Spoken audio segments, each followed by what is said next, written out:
नमस्कार दोस्तों। Luna 25 mission को लेकर पहले कुछ स्पेकुलेशंस थी कि इमरजेंसी सिचुएशन बनी हुई है। हालांकि कम्युनिकेशन इसका पहले से ही टूट चुका था, तो क्या होगा बट फिलहाल के लिए रोसकॉस्मोस कम्युनिकेशन आ चुका है। कंफर्म हो चुका है कि लूना 25 की क्रैश लैंडिंग हो चुकी है on the surface of moon.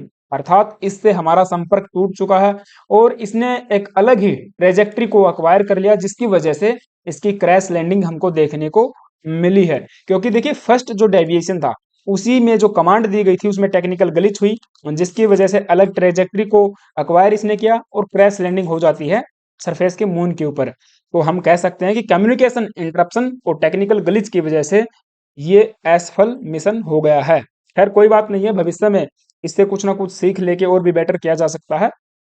अब यहाँ पे काफी मीडिया हाउसेज ने न्यूज को कवर किया है, अर्थात कंफर्म है कि जो हमारा मिशन था, हमारा मीन्स पृथ्वी से भेजा गया है, तो रोसकॉस्मोस का जो मिशन था वो यहाँ पे क्रैश हो चुका है।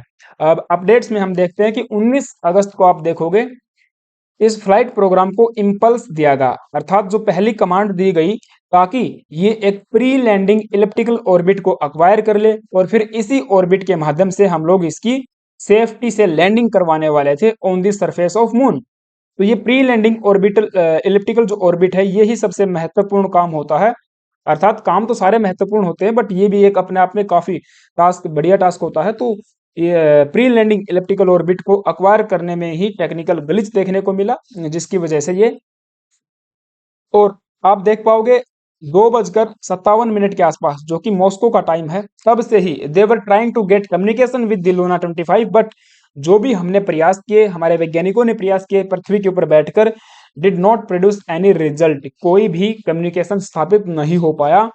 और फिर यहाँ पे कंफर्म हो चुका है कि हाँ, इसकी क्रैश लैंडिंग हो चुकी है। And according to the results of the preliminary analysis, अर्थात हम प्राइमा फेसाई के रूप में जब देखते हैं तो हम कह सकते हैं due to the deviation of the actual parameters of the impulse from the calculated ones, the device switched to off design orbit। इसको आसान भाषा में हम लोग इन्फोग्राफिक्स के माध्यम से भी समझेंगे, बट इसको और भी थोड़ा सा आसान भाषा में समझिए कि जो इम्पल्स दी गई थी और जो उनसे हमने एक्सपेक्टेड था, राइट भाई, जो हमने कमांड दी गई और फिर उससे हम लोग कुछ ना कुछ तो एक्सपेक्ट करेंगे कि जो हमने कमांड दी वो इस दिशा में जाएगी, और जो हमने पहले से कैलकुलेटेड करके रिजल्ट रखे थे उनके अंदर बहुत ज्यादा डेविएशन और डिफरेंस देखने को मिला, जिसकी वजह से लूना किसी अलग ही ट्रेजेक्टरी में चला जाता है।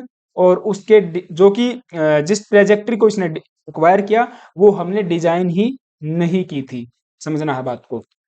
इसी की वजह से फिर ये क्रैश लैंडिंग कर जाता है।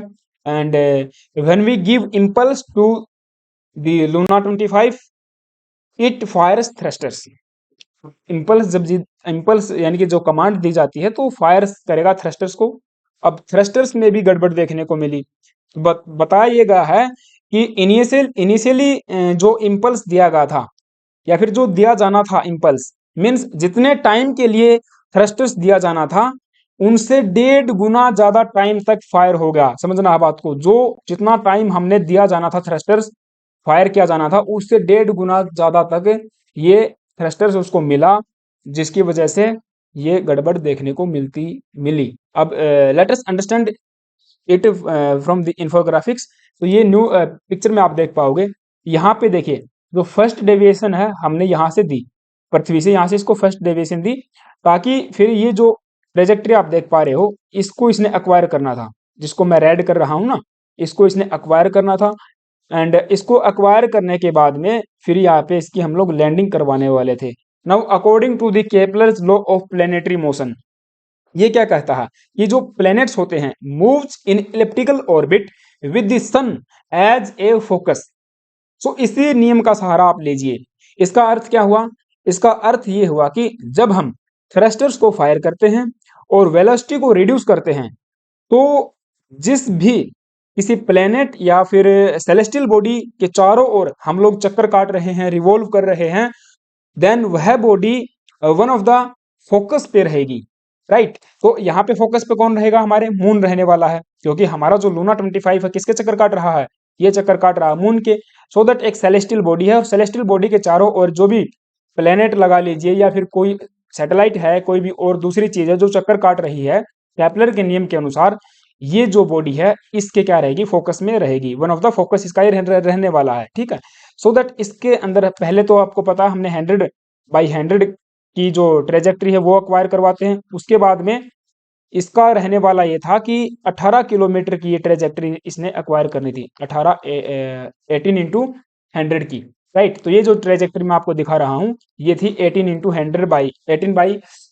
किलोमीटर की ट्रेजेक्ट्री, जिसी को आप प्री लैंडिंग इलिप्टिकल ऑर्बिट का नाम देते हो। सो 18 किलोमीटर के बाद आने के बाद इसको हमने फिर क्या करवाना था, सेफ्टी से लैंडिंग यहाँ पे करवाना था।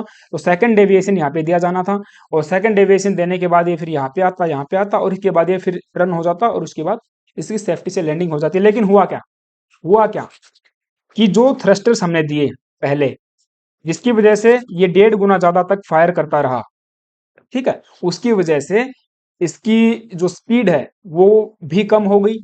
और इसकी ट्रेजेक्ट्री के अंदर, इस ट्रेजेक्ट्री के अंदर क्या आ गया, चांद आ गया, ठीक है। इसके रास्ते में कौन आ गया, मून आ जाता है। अब जिसकी वजह से यहाँ पे इसको ऐसे आना चाहिए था, लेकिन ये ऐसे आके यहाँ पे क्रॉस कर गया, इस जगह पे बताया जाता है कि क्रॉस कर गया। तो ये थोड़ा सा, आई होप कि आपको चीजें समझ में आई होंगी। थोड़ा सा टेक्निकल है, मुझे भी थोड़ा सा टाइम लगा था इसको समझने में।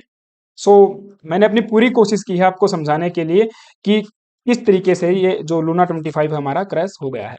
खैर अनफॉर्चुनेट था, कोई दिक्कत नहीं है, भविष्य में हम लोग करेंगे इसके ऊपर। हमारे वैज्ञानिक इस चीज से हार नहीं मानते हैं, आपको पता है। एंड चंद्रयान 3 की लाइव अपडेट यही है कि हम लोग 6.04 PM के आसपास कल यानी कि 23 अगस्त को सेफ्टी से लैंडिंग करने वाले हैं। बिल्कुल अभी तक हमारा जो मिशन है सेफ्टी से अपना काम कर रहा है, चल रहा है, कोई दिक्कत नहीं है। और भगवान से दुआ कीजिए कि हम लोग इस बार बिल्कुल सफल हो जाएं, ठीक है। ये लेक्चर था, आई होप कि आपको चीजें समझ में आई होंगी। और चंद्रयान 3 को अपना प्यार देने के लिए आप वीडियो को लाइक कर सकते हो, चैनल पे नए आए हो तो सब्सक्राइब भी कर सकते हो। Thank you guys.